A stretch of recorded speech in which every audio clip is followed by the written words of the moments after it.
ये ऐसे तीन दुश्मन हमारे समाज में निवास कर चुके हैं जिससे हमारा समाज दिनों दिन नष्ट होता जा रहा है। पहली बात हम जैसे करें कि दहेज। हमारे पूर्वजों ने पहले कभी जब बेटी की विदा होनी होती होगी तब बेटी को चढ़ावा के लिए सामान्य तौर से लड़के से थोड़ा बहुत कुछ लेकर बेटी को चढ़ावा देकर उसकी विदा करते थे।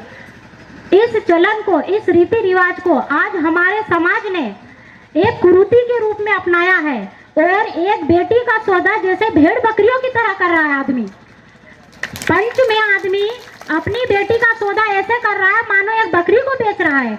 अरे तुम उस बेटी को बेच रहे हो जो तुम्हारा शरीर का अंग है। वह बेटी जो जब से बोलना चालू होती है तब से तुम्हारे घर का काम करती है। वो बेटी तुम्हारे कदम से कदम मिलाकर काम करती है और 15 साल में 16 साल में अगर बच्ची भाग भी गई, और मैं तो ये कहती हूँ कि बच्ची भागती भी है, लड़का लड़की भागते भी है, तो उसमें 50% जिम्मेदार माता पिता होते हैं। मैं आपको बताना चाहती हूँ कि शहरों में गली गली में रहने के लिए जगह नहीं है, लेकिन वहाँ पे पेरेंट्स को एक एक मिनट का हिसाब होता है कि हमारा बच्चा कहाँ गया है।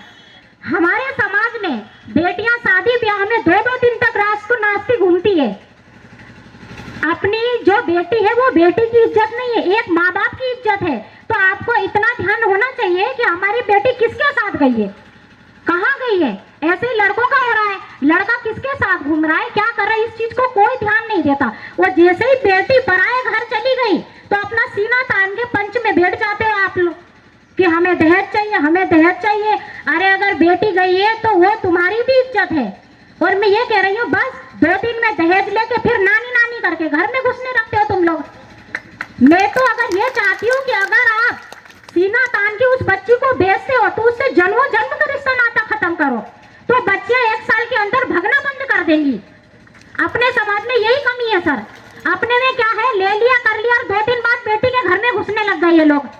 अगर उससे नाता तोड़ दो, 10 आदमी नाता तोड़ेगा तो 2 साल के बाद हमारे समाज में बेटा बेटी भगना बंद कर देंगे।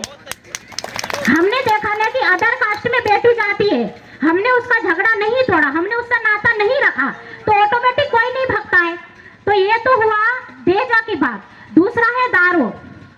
हमारे पूर्वजों ने हमारे बाबाओं को पूजने के लिए, हथियार डालने के लिए प्राकृतिक दारू की चीज चलाई होगी, लेकिन आज हमारा समाज उस चीज में इतना लिप्त हो चुका है कि बहन बेटी धन दौलत सब कुछ बेचने को तैयार हो गया है, वो है दारू। तो इस चीज को भी आप कम से कम यूज करो, देसी चीज को पूर्ण तरह विदेशी चीजों को बंद करो। जितना हो सके उतनी अपने घरेलू यूज करो इन चीजों के लिए। हम प्रकृति से जुड़े हुए हैं तो मैं ये नहीं कहूंगी कि पूरी तरह से बंद करो इस चीज को। तीसरी बात आती है डीजा। अरे हम प्राकृतिक चीज से जुड़े आदिवासी समाज है, हमारा ढोल मांदल बजता है तो प्रकृति भी अपने साथ नाचने लगती है। हमारे पूर्वजों ने वो चीज बनाई थी मांदल ढोल। आज हमारा समाज उस चीज को छोड़कर तुम विदेशी चीजों को अपनाने लग गए हो, डीजों को अपनाने, जिसकी कीमत 10-10, 15-15 हजार रुपए है। मार्केट में आदमी 10 लाख की शादी करता है तो आधे घंटे के लिए डीजा करता है। वो कहता है कि मेरी इतनी बस की है, मैं 2000 का डीजा करूंगा। हमारे समाज में 2 लाख की शादी होगी, वो भी कर्जे की, और आदमी 1 लाख डीजे में लगाएगा। ये कौन सी मूर्खता है भाई। तो मैं ये कहना चाहती हूँ कि आप इन सब को छोड़ के अपनी प्राकृतिक रूप चीजों से जुड़ो, ढोल मांदल बाजा से जुड़ो, तो ये प्रकृति खुश होगी। और अगर प्रकृति खुश होती है तो अपने आप अपना अनाज मनाज सब भरपूर होने लगेगा। हम इन चीजों को छोड़ रहे हैं, इसीलिए प्रकृति भी हमसे रूठी हुई है। अपना समाज अंधकार में जा रहा है, अपना मालिक दूसरा बनता जा रहा है दिनों दिन। हमारे पूर्वजों ने क्या पता कौन कौन सी चीजें कर करके यहाँ जमीन करी, और आज ये युवा साथी इन नशीली चीजों को यूज करके डीजे वगैरह को यूज करके हमारे बाप दादाओं की जमीनों को बेचते जा रहे हैं। तो आप इन चीजों को ध्यान दो। तीसरी चीज मैं थोड़ी शिक्षा के ऊपर कहूंगी। यहाँ पटेल पुजारा सभी उपस्थित हैं। मैं कहना चाहती हूँ कि तुम्हारे गांव में तुम 15 दिन में एक बार स्कूल जाना है आपको, और बच्चों से पूछना है कि टीचर आवलू कि नहीं आवलू, मास्टर। बस आपको मास्टर से भी बात नहीं करनी है। मास्टर अपने आप देखेगा कि ये पटेल आया था और मेरे बारे में पूछ रहा था। 2 साल के अंदर देखना सिटी के बच्चों को अपना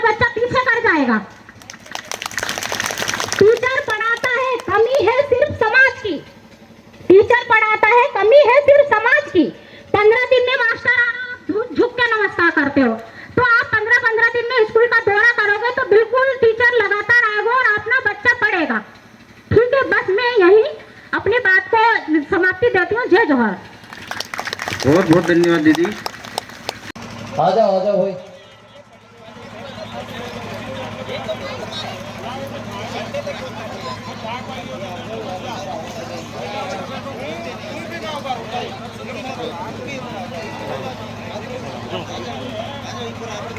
चलो।